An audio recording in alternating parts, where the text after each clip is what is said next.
Namo tassa bhagavato arahato sama sambuddhassa. Namo tassa bhagavato arahato sama sambuddhassa. Namo tassa bhagavato arahato sama sambuddhassa.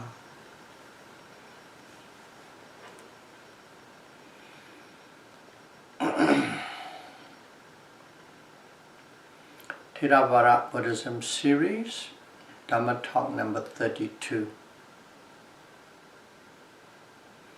Ahetuka Ceta, Rootless Consciousness, Part 2.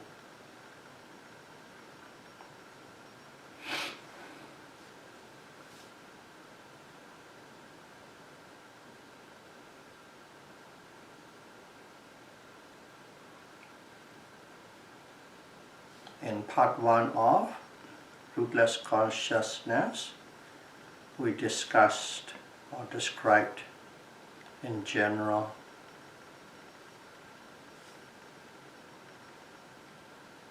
in this talk we are going to talk about each and every rootless consciousness, Ahetuka Ceta.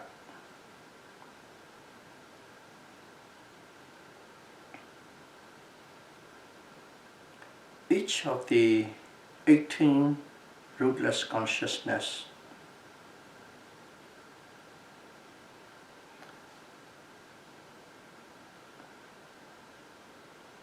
is individualized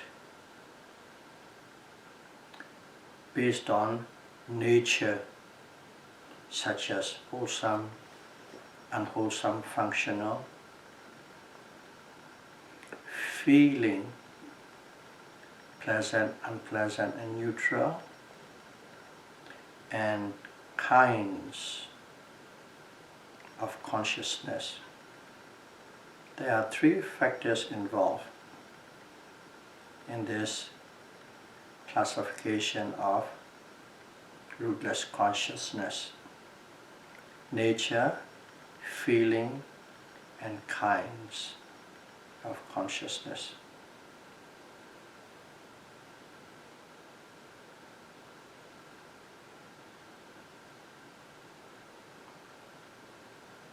This rootless consciousness is divided into 3 groups. First of all, like wholesome, unwholesome, and functional. So let's see what unwholesome resultant consciousness. Ahetuka Vipaka Ceta. There are 7 of them. The first one is, in Pali it sounds like this: Upekha Sahagata Sakhu Vijnana.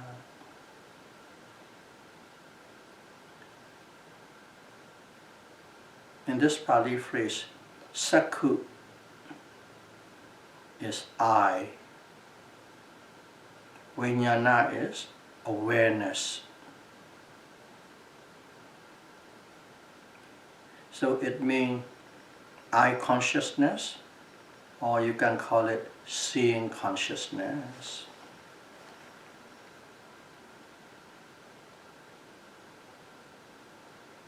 And this seeing consciousness function is to see with neutral feeling and represent the first moment of awareness of a form or object. You remember seeing consciousness in your meditation? Whenever you see something right away, you note it, seeing, meaning seeing consciousness. That is the first moment of seeing, the first moment of contact the object, eye sensitivity, and awareness, phassa. Only that moment, nothing beyond that. At that moment, there is a neutral feeling. But the next consciousness beyond that is not neutral anymore. It can go into any direction based on one's attitude.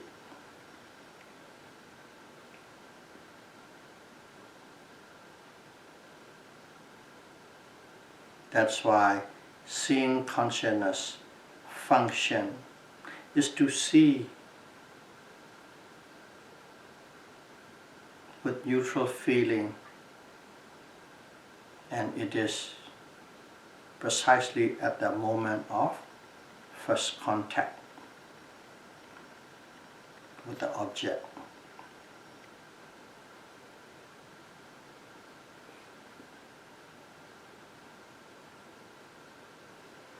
And this seeing consciousness results from unwholesome karma of past lives.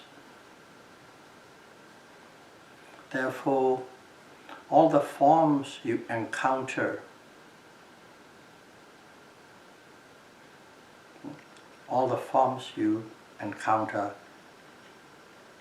is undesirable and ugly. Because your past karma is unwholesome. We are talking about unwholesome resultant consciousness. So every object you encounter now will be undesirable and ugly.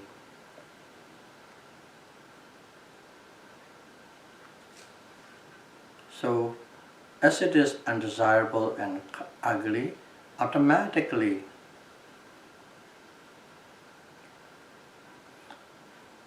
it will give rise to unpleasant feeling. That is the cause and effect in sequence. One see undesirable object, you have an unpleasant feeling. But there's an exception one needs to be very careful about to understand this sequence.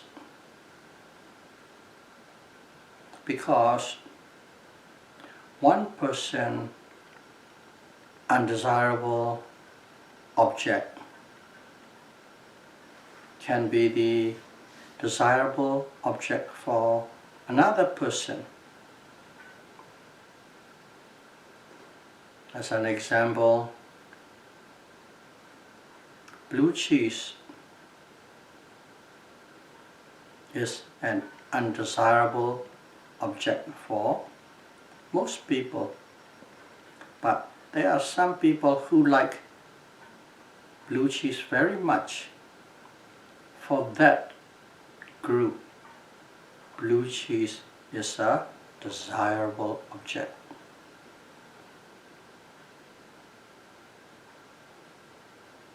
So this pleasant or unpleasant feeling that will arise is dependent on one likes and dislikes. If the object is ugly, it is ugly as it is. Because that is the natural law, natural phenomenon.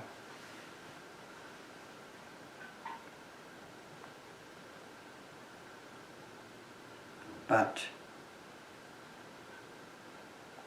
there's one exception.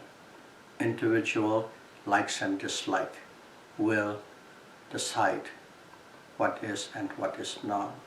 But in general, undesirable object produce unpleasant feeling.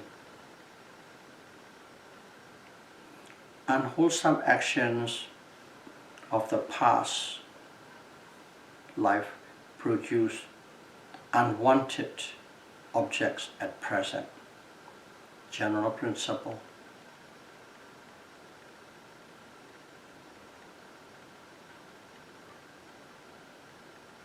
So when one becomes engaged or encounter with the unpleasant object or a condition or a situation, normally we like to find a scapegoat and blame and put a fault on somebody. But if you know the principle of mind and matter, you won't blame anybody. You won't blame a lousy situation on anyone. What do? Solve the crisis with wise attention. Instead of blaming and falling and finding a scapegoat, simply solve the crisis with wise attention. Yoni Somanasikara. So we use one consciousness, particularly seeing consciousness, which is the result of past unwholesome actions. Of course, we have already established this is rootless. Try to explain in detail this one particular consciousness, which is seeing consciousness.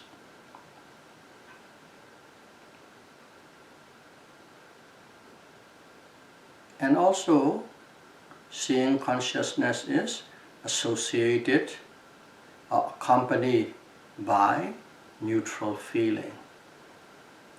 At the first moment of contact phassa. Why? This is how my teachers explain why. Rupa, materiality or matter, there are 28 properties. Out of the 28, 4 are Mahabhuta, 4 great elements. And the remaining 24 are dependent upon these 4 great elements.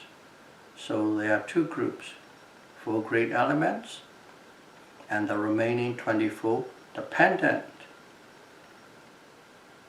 matter on the 4 great elements. In general, there's another name. These 4 great element group is called hard materiality. And the 24 dependent qualities are called soft materiality. Hard materiality and soft materiality.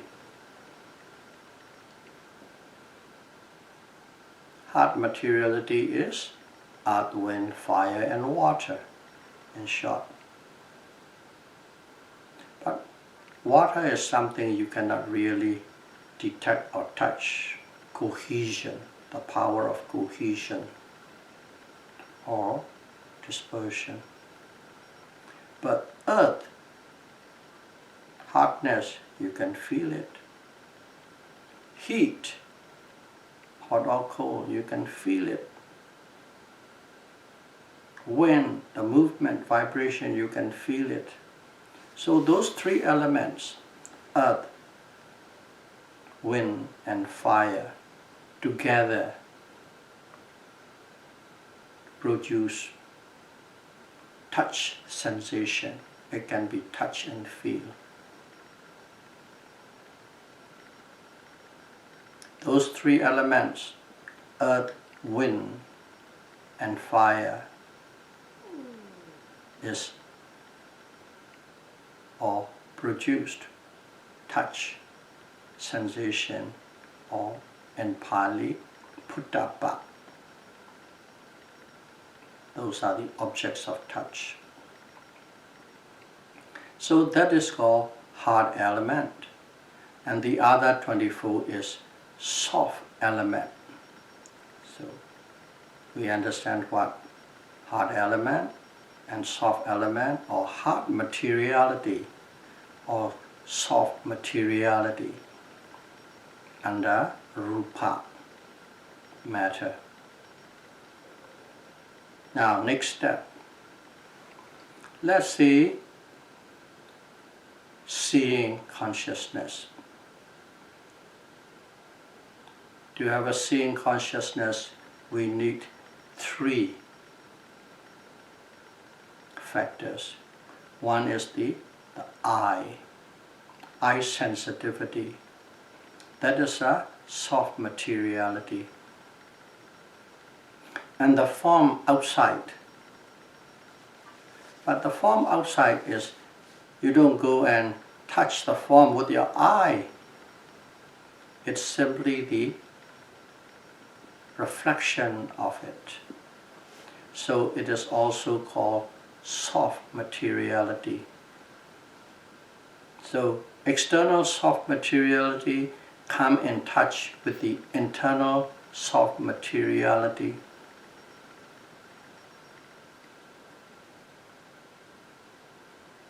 When it touches, of course there's awareness. Without awareness, you can't describe anything. At that moment, the feeling that produces very soft, very subtle, very dull. That is why the feeling it produces, neutral feeling, upekha. Upekha vedana, neutral feeling. That's the reason eye consciousness is always associated with neutral feeling. That is how my teacher taught me. So we have discussed in detail about rootless, unwholesome, resultant consciousness. The first one is seeing consciousness.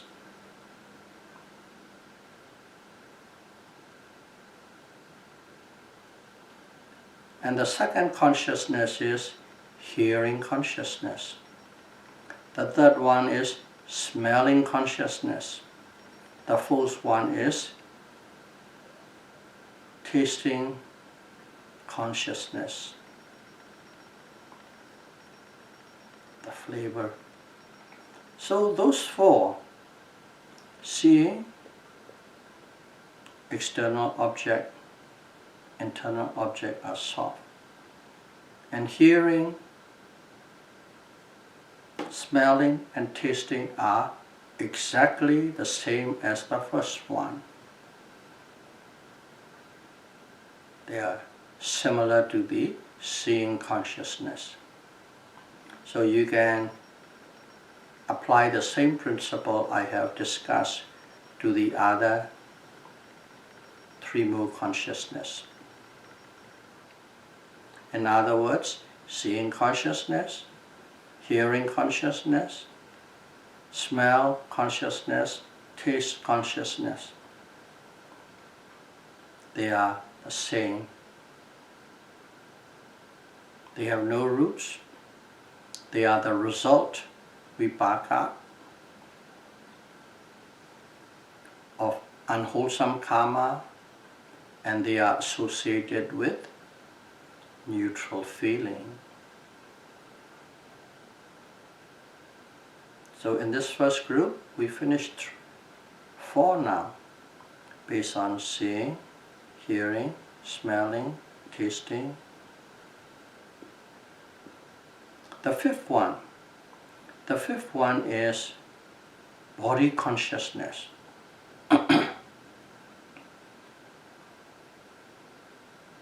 In general, it is the same as the first four, except one. Body consciousness, your body sensitivity. That's a soft material. And this soft material comes in touch, actually physically touch. So the exterior form or substance or object is hard materiality. Actually, it might be a stick, it might be a blade of glass, grass, hard materiality. So soft materiality and hard materiality come in contact. At that moment, neutral feeling cannot arise. At that moment, unpleasant feeling will arise, because the exterior object, that exterior object you are encountering is the result of unwholesome karma. So definitely that object will produce unpleasant feeling. So the fifth consciousness is exactly the same as the first four, except it is associated with unpleasant feeling, not neutral feeling. That's a difference. In Pali, it's called dukkha sahagata. Dukkha is suffering. Sahagata is accompanied with, together.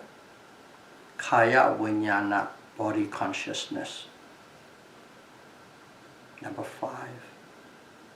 Now, number 6 and number 7, consciousness of this first group.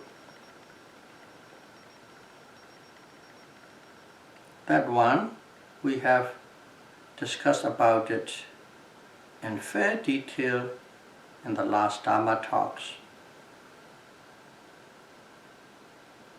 It's the sense door averting consciousness.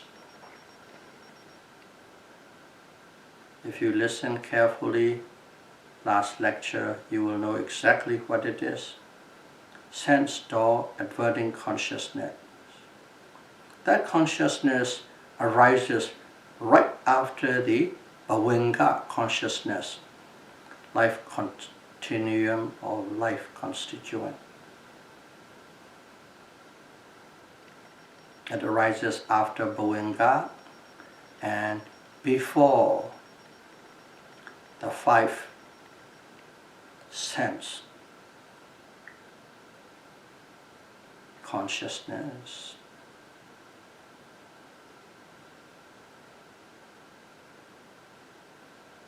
Okay. 5 sense consciousness, pincha viññāna, which is seeing, hearing, smelling, tasting, touching.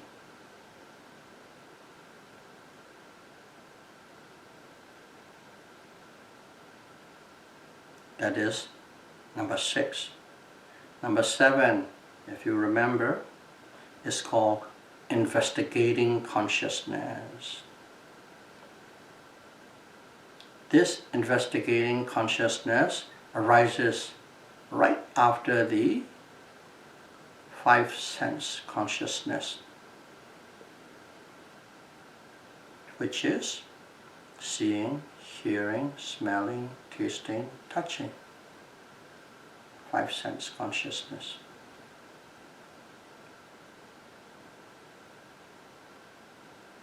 And these 2 consciousness are associated with neutral feeling.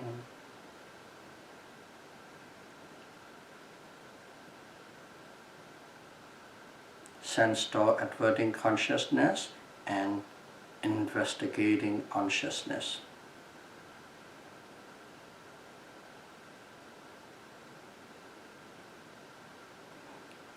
Investigating consciousness arises right after the five sense consciousness. And these both are not resultant. Both are functional consciousness, kariya, associated with neutral feeling. If you have digested quite well in the last Dhamma talk, you will understand this clearly. If not, it might sound very confusing. Okay, those are the 7 kinds of consciousness in the first group, which is rootless, unwholesome,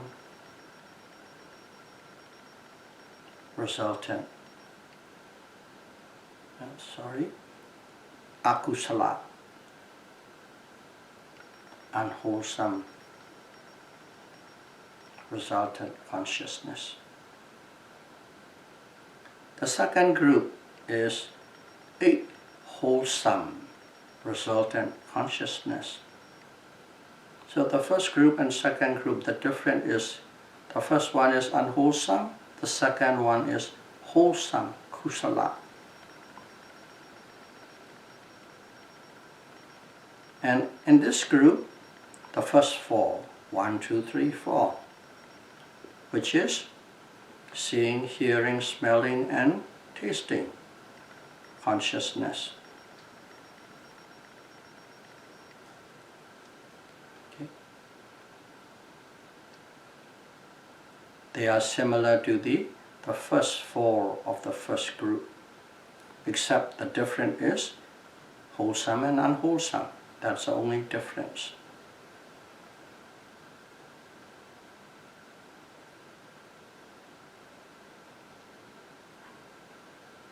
Wholesome, resultant consciousness. So if you understand the first 4 of the first group, you understand this second 4 of the second group. Substitute wholesome for unwholesome.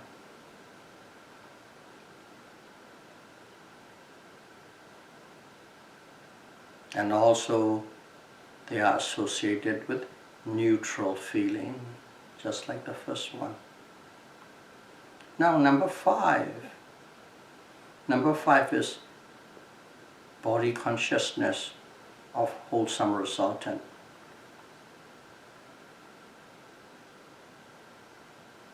It is exactly the same as number 5 of the first group, except this is the wholesome kusala group, so the feeling is pleasant feeling. That's a difference.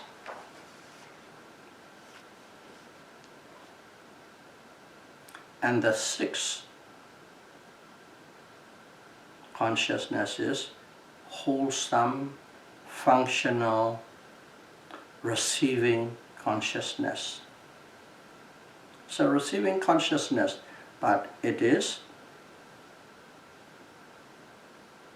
belongs to the wholesome kusala, and also it is kariya, functional, and it is associated with neutral feeling. That's a 6. And 7 and 8. This second group has 8 kinds of consciousness. The first group have 7 kinds. This has 8 kinds. Why one more? Let's see. 7 and 8. They are 2 together. 7 and 8, they are 2. It is wholesome, kusala, functional, kriya, investigating consciousness.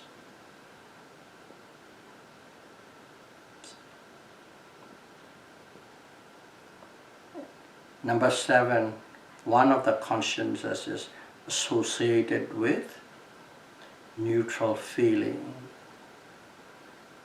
Because whenever you encounter a dull or not very interesting object, you have a neutral feeling. But the number 8 is, there are times you encounter an object of high interest, or in other words, you like it very much, or in other words, the object has a very desirable quality. And when the object is desirable quality, your feeling is pleasant. So 7 and 8 is exactly the same, except one has a neutral feeling and another one has a pleasurable or pleasant feeling. That is the second group. Now the third group, there are 3 of them. The first group has 7, the second group has 8, the third group has 3. 3 of them. They are rootless, no root, ahetuka. Functional, kriya, citta, consciousness. The fourth group is called rootless, functional consciousness. Okay, what is kriya, citta, functional consciousness?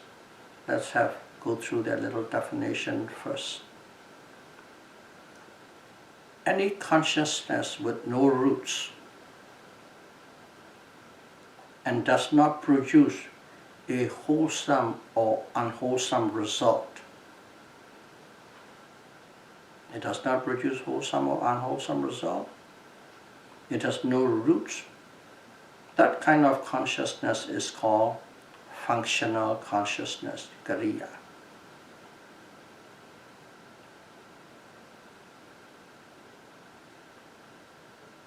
Now, this one is resultant functional consciousness, ahetuka, with no roots. The first one is 5 sense door adverting consciousness.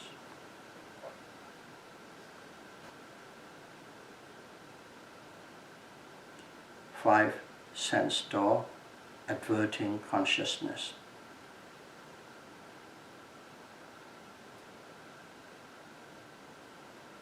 It associated with it neutral feeling.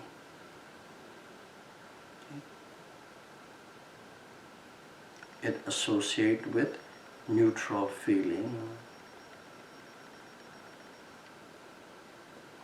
That is one of the kriya citta.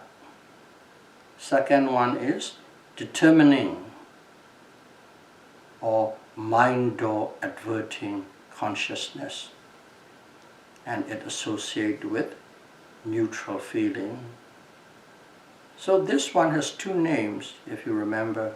One is called determining consciousness, another name is mind door adverting consciousness.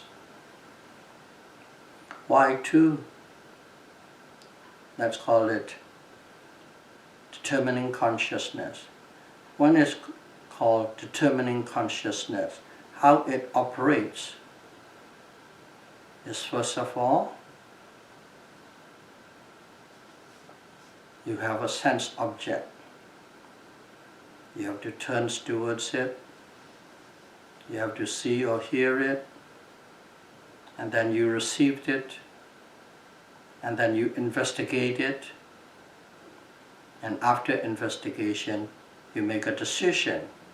This is good or bad, pleasant or unpleasant. They go through the whole sequence directly with the sense object. When the operation is like that, it's called determining consciousness.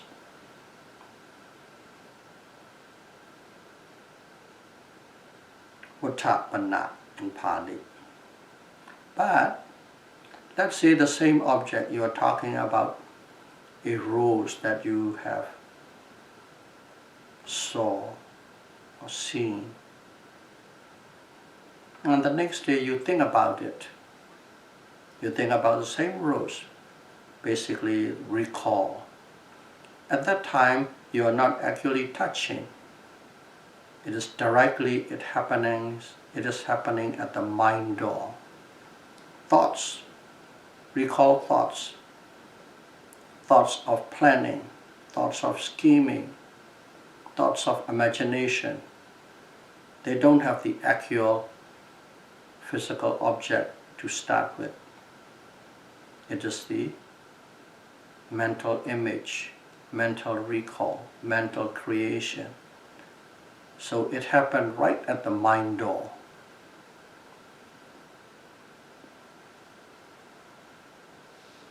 That's why it's called mind door adverting consciousness. The same thing, they have two functions. Just like, let's say, you're an accountant at your work. So your title is accountant. But for some reason there are new courses coming up and your company sends you to go and attend the night classes for that course. So every evening you have to go to the class and attend to get a special credit for it. In the class, you are a student. Daytime, you are an accountant. At nighttime, you are a student. Still you. The same consciousness, just like that. When it is doing the determining work, it's a determining consciousness. When it is doing the mind or adverting function, it's called mind or adverting consciousness. That's why this particular consciousness has two names, wearing different hats when they are doing a different function.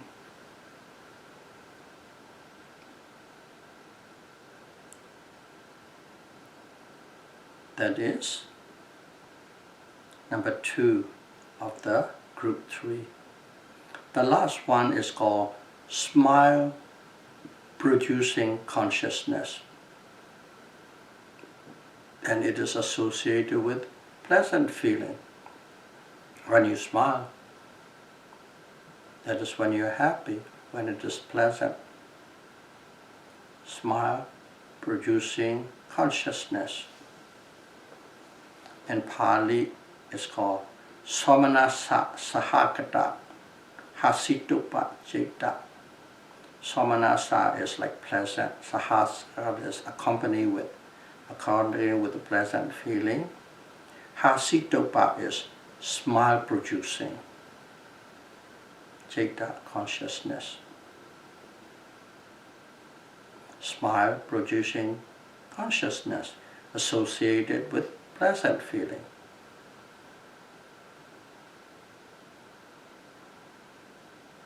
It is a rootless ahituka. We have to keep on putting rootless because we are discussing the rootless ahituka. Rootless functional consciousness. It arises only in Buddhas and Arhats. In Buddha and Arhats, they smile, but of course, as soon as smile, there's a pleasant feeling. but it doesn't transform into wholesome karma or unwholesome karma. That's why it is Kariya, functional. This Kariya is you can find in this group, and there are many other groups you can find them.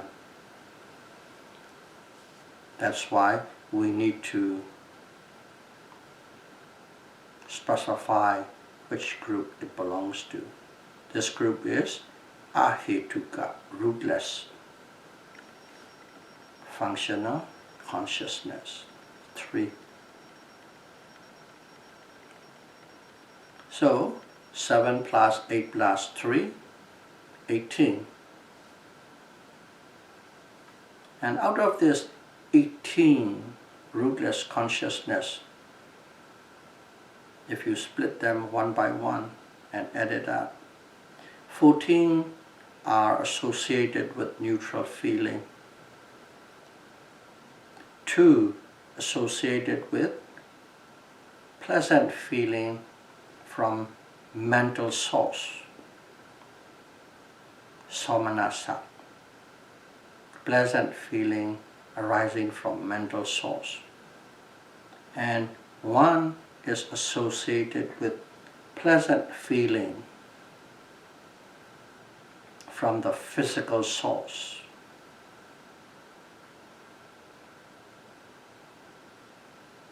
It's called sukha. Somanasa is mental source, sukha is physical source. And the other one is associated with unpleasant feeling, dukkha, unpleasant feeling from the physical source. Those are all feeling vedana. 14 is neutral feeling.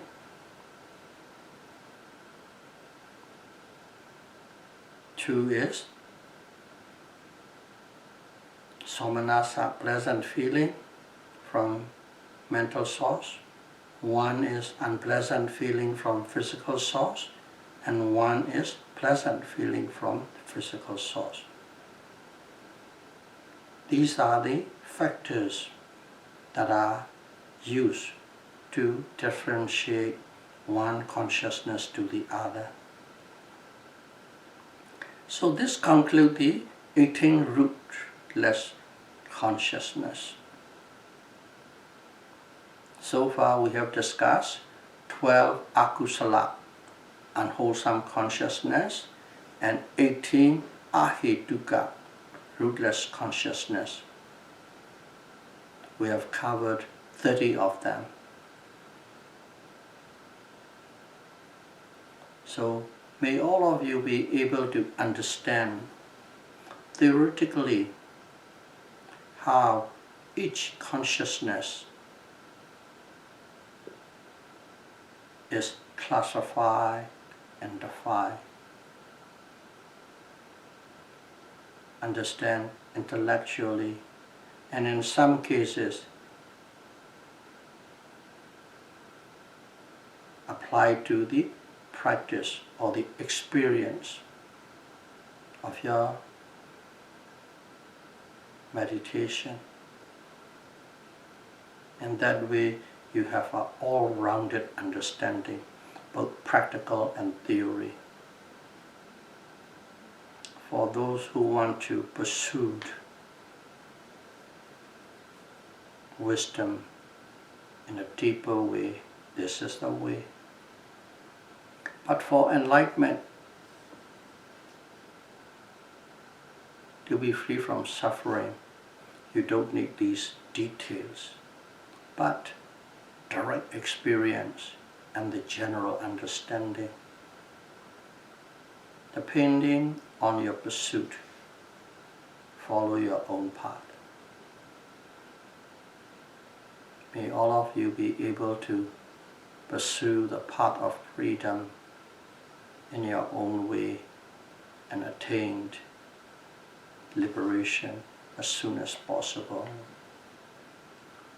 Sadhu, sadhu, sadhu.